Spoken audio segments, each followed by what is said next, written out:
of the People Party. Namar ngila I kadur kadar ka basisha. Jong kita kiseng riulum. Ngila snole aran kum kita kinong kersan seng riulum. Kiba I tap mensim ya kiseng trairi ya kiseng riulum.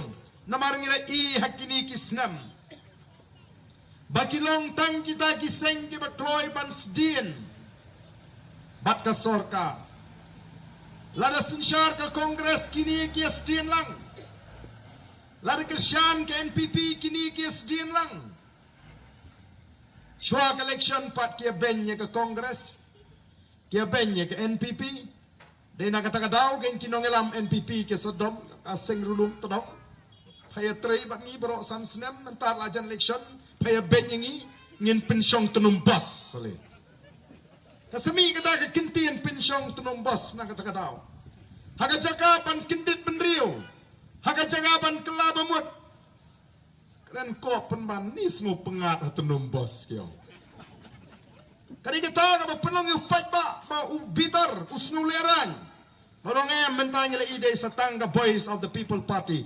Kabadon ni ke nongrim ka scam. Haga taka nongrim ka baki kila seng bat kila wan show pata. Kumbangi ngila kular. Kumbangi la krensyai.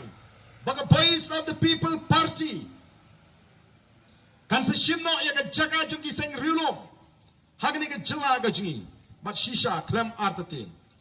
Haga election MP beradab nyelayok ke jingersyan. Haduk sanpo santam naga shispa. Kinong tebut kila jit ya ka Boys of the People Party. Mentangi butong. Bangin yo nyopo naga shispa. Ringkat bat kita kinong gersyan ke batumay. Bangin yo hakani ke election MDC. Nyopo naga shispa. Naginong tebut MDC. Kinjit ya ka Boys of the People Party. Bat ko kipat babi.